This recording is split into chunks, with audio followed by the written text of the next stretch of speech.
Almost 200 years before scientists accepted black holes exist, a British clergyman called John Michell published some surprisingly prescient ideas about these strange cosmic objects. Why isn't his work better known? The existence of black holes is a bewildering thought, especially in light of the idea that billions of them could populate the cosmos. For decades in the 20th century, eminent physicists refused to believe they could be real, ignoring what the mathematics predicted. These doubters even included Albert Einstein, whose own theory of general relativity made black holes possible. However, there was one person who showed remarkable prescience about black holes, and did so long before Einstein was even born. Using only Newtonian laws, a little-known British clergyman called John Michell anticipated these astronomically strange objects in some important and surprising ways, all the way back in the 18th century. Who was Michell, what did he predict, and why were his ideas mostly forgotten? Michell was born in 1724 in the village of Eakring, England, the son of Gilbert Michell, the parish rector, and his wife Obedience Gerard. Educated at home alongside his younger brother and sister, John had an early reputation for quick learning and perceptiveness. According to the historian Russell McCormack, his father Gilbert enjoyed quoting a family friend who described John as the clearest head he had ever met with. Gilbert valued independence of thought, describing himself as not attached to any body or denomination of men in the world. The family followed latitudinarian Christianity, a tradition that venerated reason over excessive doctrine and that had originated at the University of Cambridge under Isaac Newton. So, when the time came for John to enter university, it was Cambridge he went to. With a plentiful supply of coffee houses and an intimate community of just 400 students, the university was an ideal setting for intellectual discourse. Michell stayed there for more than 20 years in various posts, studying and teaching across disciplines including Hebrew, Greek, arithmetic, theology and geology. He was a committed experimentalist and, as another biographer Archibald Geikie puts it, fond of constructing his own apparatus. His rooms at Queen's College, with all his implements and machinery, would sometimes wear the look of a workshop. It was also during his Cambridge years that he began to show his capacity for scientific foresight. In 1750, he published a paper on magnetism, introducing at least one entirely new law, the inverse square law, that furthered the application of magnets in navigation. In 1760, he published a paper on the mechanics of earthquakes, describing the stratified layers of the Earth now known to comprise its crust and demonstrating how earthquakes move through these layers in the form of waves. He also showed a way of estimating the epicenter and focus of the catastrophic Lisbon earthquake of 1755 and explored the idea that submarine earthquakes could cause tsunamis. After leaving Cambridge in 1764, he married Sarah Williamson and moved to Thornhill in Yorkshire to follow in his father's footsteps as a parish rector. Sarah died the following year and Michell was married again to Anne Brecknock in 1773. Alongside his work in the church, he maintained correspondence with various other natural philosophers and intellectuals of the period, including the American polymath Benjamin Franklin. From a 21st-century perspective, the idea of an employee of the Christian Church being at the heart of scientific life might seem surprising. But, like most 17th-century intellectuals, Michell would not have made the distinction between religion and science. The introduction of telescopes in the early 1600s had caused a great philosophical upheaval across Europe. The fixed, observable hierarchy of God's creation, the earth and heavens, had been overthrown by what science historian Alexandra Coyer calls an indefinite and even infinite universe that had to be understood through observation of its fundamental components and laws. But for thinkers like Michell, this revolution did not displace God, it simply renewed his mystery. The natural laws under investigation were still God's laws. As Newton had written in 1704, our duty towards God, as well as that towards one another, will appear to us by the light of nature. It was this Newtonian Christianity Michell followed. As McCormack puts it, the truths of his religion were in agreement with the truths of nature. So, alongside his parish duties, Michell gradually focused his attention on cosmology and in particular the nature of gravity. Michell built his own 3 meters 10 feet reflecting telescope and, in 1767, he was the first to apply the new mathematical methods of statistics to the study of visible stars, demonstrating that clusters like the Pleiades could not be explained by random distribution and must be a consequence of gravitational attraction. In 1783, Michel's friend Henry Cavendish wrote to him mentioning some difficulty Michel was having with the construction of a new, even larger telescope. "If your health does not allow you to go on with that," he wrote, "I hope it may at least permit the easier and less laborious employment of weighing the world." This sounds like a joke, and perhaps it was meant to be funny, but Cavendish was referring to a real endeavor. Michel had been working on a torsion balance, a device that would allow him to estimate the density of planet Earth through measuring the gravitational attraction between lead weights. Michel died before he could make use of the apparatus, but after his death it passed to Cavendish, who conducted the experiment in 1797. He calculated the density of the Earth to within 1% of the value now accepted.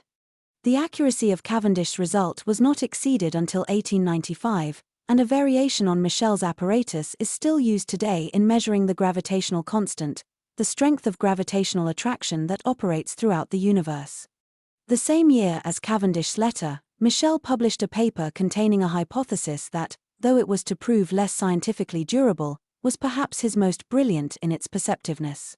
Using Newtonian principles, it started by explaining how the density of stars could be established by observing the way their gravitation affected other nearby bodies, for example the orbits of other stars or comets. Michel then went on to discuss how the behavior of light could be used to ends.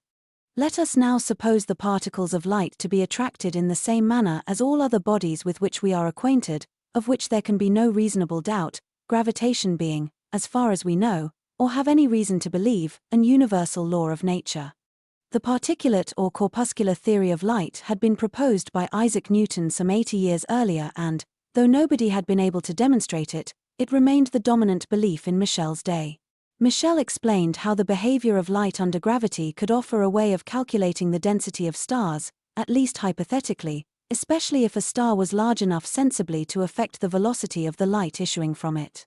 Though current understanding is that he was wrong about gravity's impact on light speed, it isn't slowed, his reasoning was sound. By the same principles, Michel deduced, correctly this time, that it was also possible that the gravity of the most massive astral bodies might overpower their own light rays entirely. For a star to achieve this, it would need to be the same density as the Sun and about 500 times its size. Light would initially escape from such a star, perhaps making its way out to nearby orbiting planets, but, Michel explained, would be made to return towards it, by its own proper gravity. Since the light of such a star could not arrive at us, we could have no information from sight, but we might still be able to detect it from irregularities in the orbits of other nearby astral bodies caused by the gravity of the invisible star, which would not be easily explicable on any other hypothesis. These speculations, Michel explained, were somewhat beside my present purpose, but they contain perhaps the closest approximation to the idea of black holes possible under Newtonian physics, not to mention an outline of a working method for identifying them. Several black holes have been detected via the orbits of neighboring stars in just the way Michel suggested. It is only in the last few years that telescopic images have confirmed the indirect evidence. According to McCormack, the existence of invisible stars was a relatively common idea among scientists of the time. The same year Michel published his paper, several other astronomers were corresponding about stars that had become extinct.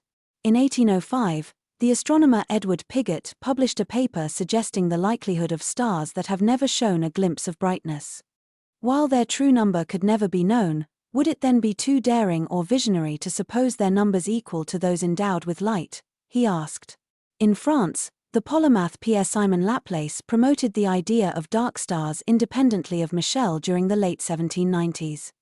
Not long after this, however, new experiments lent strength to the idea that light is composed of waves rather than massy particles, and the suggestion that it could be deformed or trapped by gravity began to fall out of fashion. Michel's astronomical work fell into obscurity and was only rediscovered during the second half of the 20th century. In his 1994 book Black Holes and Time Warps, the physicist Kip Thorne describes the marked contrast between the enthusiasm with which Michel and his contemporaries embraced the idea of gravitationally invisible stars and the widespread and almost universal 20th century resistance to black holes. The crucial difference, he concludes, is that Michel's dark stars, though exotic, were no threat to any cherished beliefs about nature, and no challenge to the permanence and stability of matter. As McCormack points out, modern black holes, by contrast, are precisely that, a puncture in space-time, an infinite well from which nothing can escape. Despite this, McCormack speculates that Michel, who acknowledged the infinite variety which we find in the works of the creation, would have no problem with our black holes. There's no way to test this claim but, given Michel's extraordinary scientific imagination, as well as his commitment to the Newtonian tradition of reason, it does seem an attractive one. Michel died on the 21st of April, 1793 at age 68, having remained rector at Thornhill to the end. Other intellectuals of his period were, and are, much better known. They published more frequently and on subjects that were more popular. Michel, by contrast, followed his nose. In McCormack's words, he took up scientific problems as they interested him, in whichever field, and he pursued them as far as he wished and no further, and he published his work if and when he wanted to, and only when he was fully satisfied with it. This goes some way to explaining his obscurity after death. He sacrificed impact and renown in the name of intellectual freedom. As the Alexandrian astronomer Ibn al-Haytham had observed 700 years before Newton, the seeker after the truth is not one who puts his trust in authorities, but rather the one who suspects his faith in them, one who submits to argument and demonstration. Following in this tradition, Michel, like his father, was an autodidact, protecting his scientific integrity by remaining unattached to any body or denomination of men. Michel's independence allowed him another freedom essential to original thought, that of imagination. According to McCormack, he chose astronomy specifically because it offered new vistas for theory. In his passion for scientific imagination, Michel anticipated the creativity of theoretical physicists today. As Einstein put it in 1929, imagination encircles the world.